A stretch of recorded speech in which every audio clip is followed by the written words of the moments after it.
Friends, कैसे हैं आप। आज हम क्लास 8th का जो चैप्टर चल रहा था उसके अगले पार्ट में बात करते हैं। और उसमें है सबसे पहले ऊर्जा के गैर परंपरागत स्रोत, non conventional sources of energy.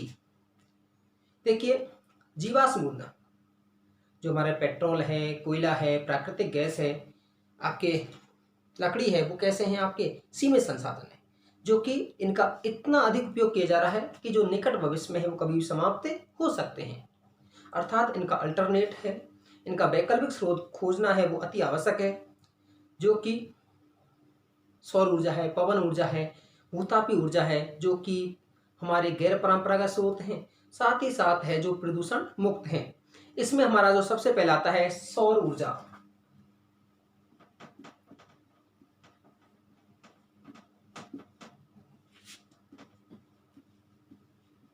Solar energy.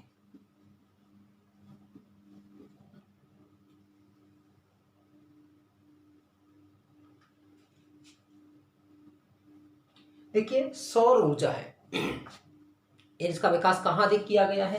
जो कि उष्णकटिबंधीय देश हैं, ट्रॉपिकल कटिबंध के देश हैं।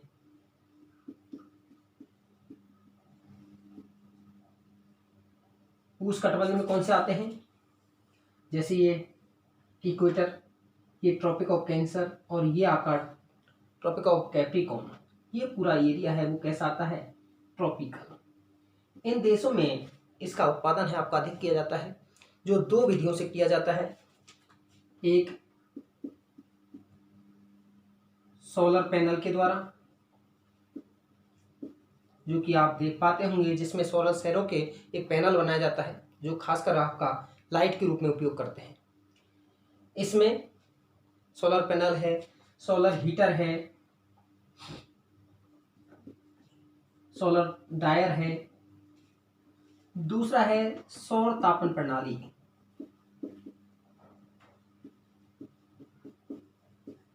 इसमें एक बड़े क्षेत्र की ऊर्जा को है, सन की ऊर्जा को है, इसमें एकत्रित किया जाता है और एक होल के माध्यम से है नीचे पानी को गर्म किया जाता है और इसकी स्टीम से टरबाइन घुमाई जाती है, जिससे सोलर ऊर्जा का उत्पादन किया जाता है। इसमें जैसे भारत है, भारत में कौन से क्षेत्र जहाँ पर जैसे राजस्थान है, गुजरात है, मध्य प्रदेश है, सोलर ऊर्जा का विकास है वो आपका अधिक किया गया है। विश्व में जो सौर चालित प्रथम बस अड्डा है, बस सेंटर है,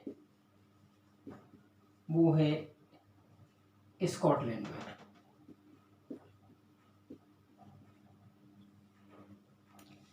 उसके बाद आता है पवन ऊर्जा।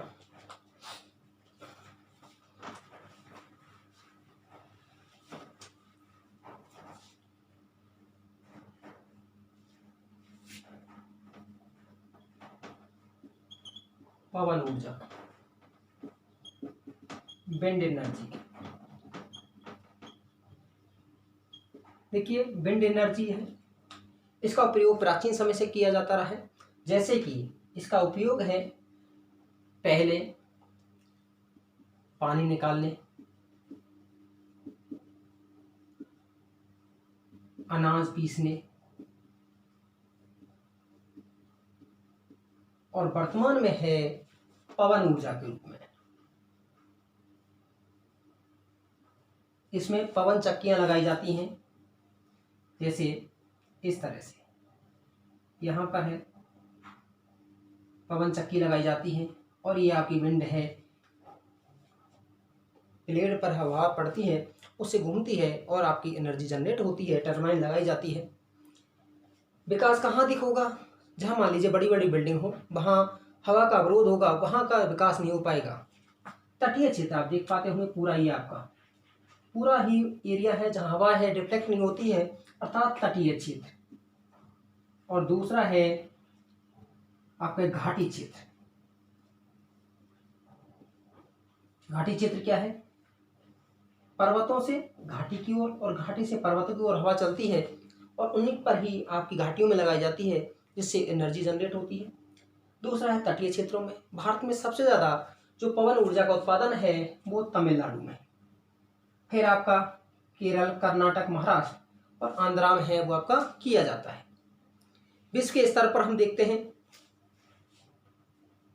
तो आपका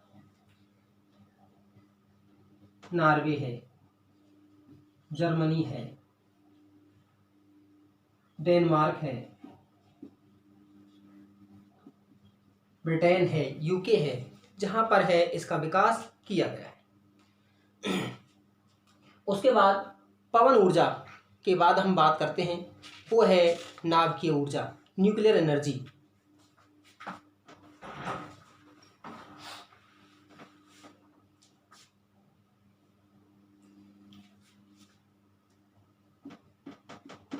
परमाणु ऊर्जा आपका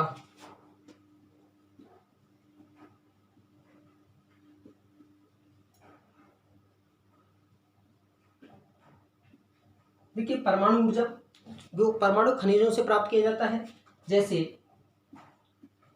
यूरेनियम,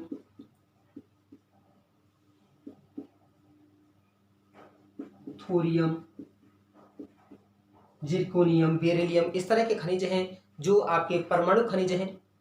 लेकिन हमारा ऊर्जा का उत्पादन यूरेनियम, थोरियम के भारत में विश्व में सबसे ज़्यादा भंडार है, लेकिन इसकी तकनीक हमारे पास नहीं है। ये केरल के मोनोजाइट बालू से प्राप्त होती है। लेकिन यूरेनियम से ही हम नियंत्रित अभिक्रिया के माध्यम से है वो ऊर्जा का उत्पादन करते हैं। और भारत में इसका जो भंडार है सबसे ज़्यादा झारखंड में और उसके बाद राजस्थान में।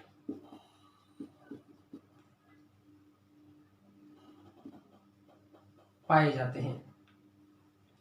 झारखंड में है, जादूगुड़ा की खान है, वहां से आपका। और इसके उत्पादन के जो क्षेत्र हैं भारत में है, जैसे राजस्थान में है आपका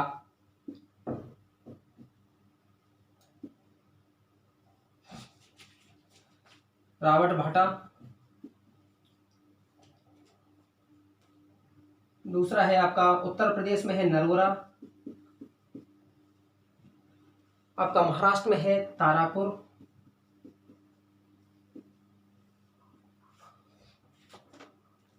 कर्नाटक में कैगा, गुजरात में है काकरापार, तमिलनाडु में है कल्पक्कम और कुडनकुलम।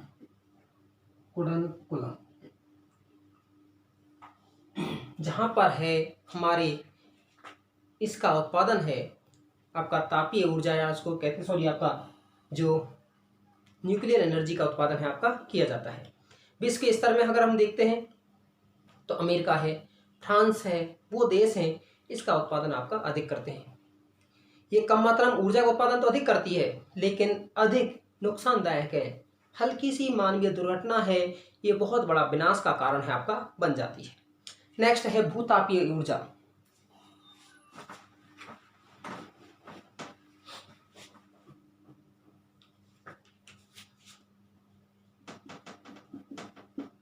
भूतापीय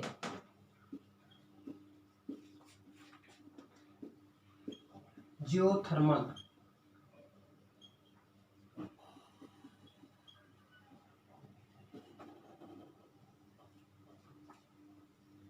देखिए जियोथर्मल एनर्जी क्या है। पृथ्वी में हम जैसे जैसे अंदर की तरफ जाएंगे तो प्रति 32 मीटर की गहराई पर तापमान है 1 डिग्री सेंटीग्रेड इंक्रीज हो जाता है। और पृथ्वी से निकलने वाला कई बार ज्वालामुखी क्रिया होती है, और आपके जो गर्म जल के स्रोत हैं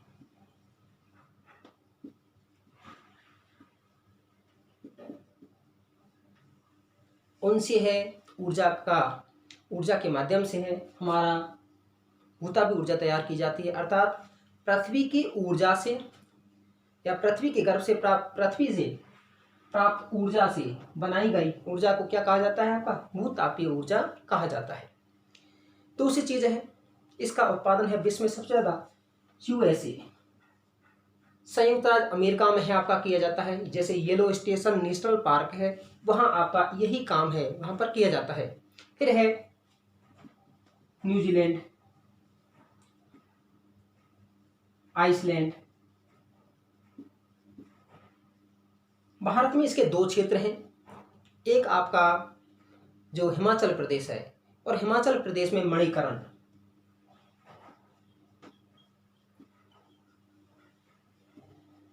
दूसरा है पूगा घाटी लद्दाख में, जहां पर भूतापीय ऊर्जा का उत्पादन है आपका किया जाता है। नेक्स्ट है आपका टाइडल एनर्जी, ज्वारीय ऊर्जा।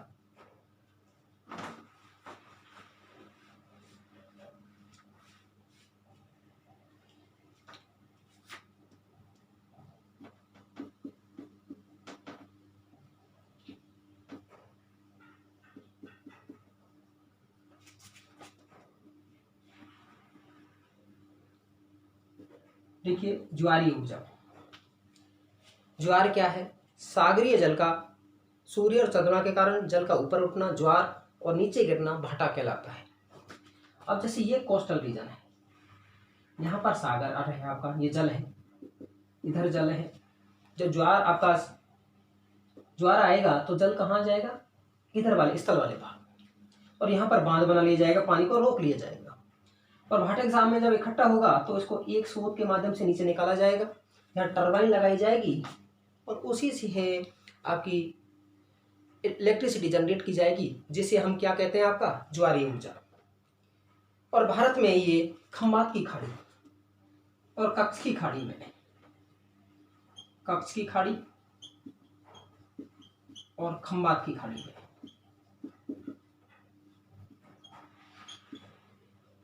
खाड़ी में उत्पादन है इसका किया जाता है। विश्व में सबसे पहला जो ज्वारीय ऊर्जा स्टेशन है, विश्व का पहला ज्वारीय ऊर्जा स्टेशन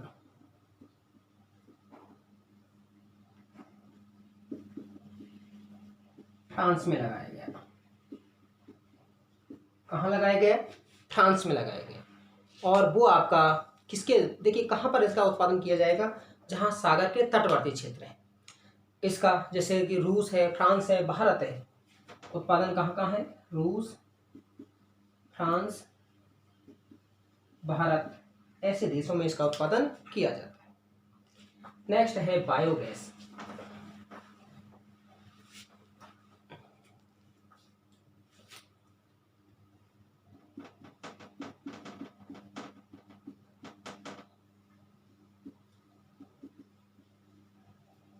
देखिए बायोगैस, ये आपकी तो पशुओं का जो अपशिष्ट है उससे, और हमारा जो खेती हर जो अपशिष्ट है उसके माध्यम से है, पेड़ पौधों के अपशिष्ट के माध्यम से है,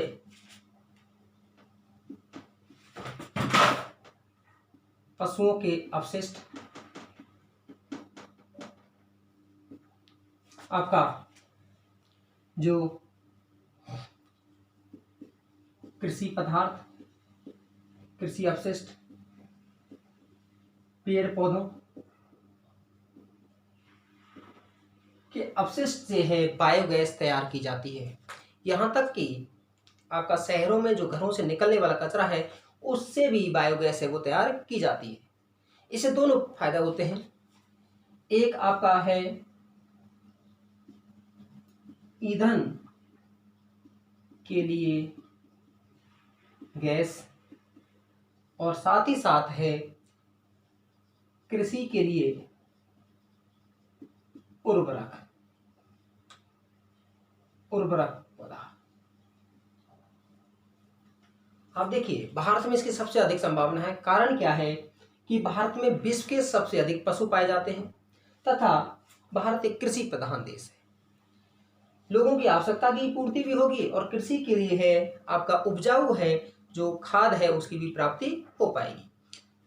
साथ ही साथ है प्रदूषण मुक्त भी है, और हमारे यहाँ जो रहने वाला जो कचरा है उसका भी निदान आसानी से हो जाएगा।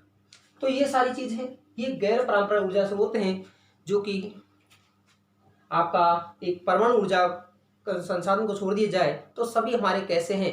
असमाप्त संसाधन है जो कभी भी आपके समाप्त नहीं हो सकते। जब तक पृथ्वी है, जब तक हमारा सूर्य चंद्रमा है, तब तक हमारा संसार है, हमारी अर्थ है, तब तक हमारे पास सौर ऊर्जा है, पवन ऊर्जा है, भूतापी ऊर्जा है, आपका ज्वारीय ऊर्जा की प्राप्ति बनी रहेगी। ये था कैसा लगा आपको? आप ज़्यादा से ज़्यादा लाइक शेयर सब्सक्राइब कीजिएगा। धन्यवाद।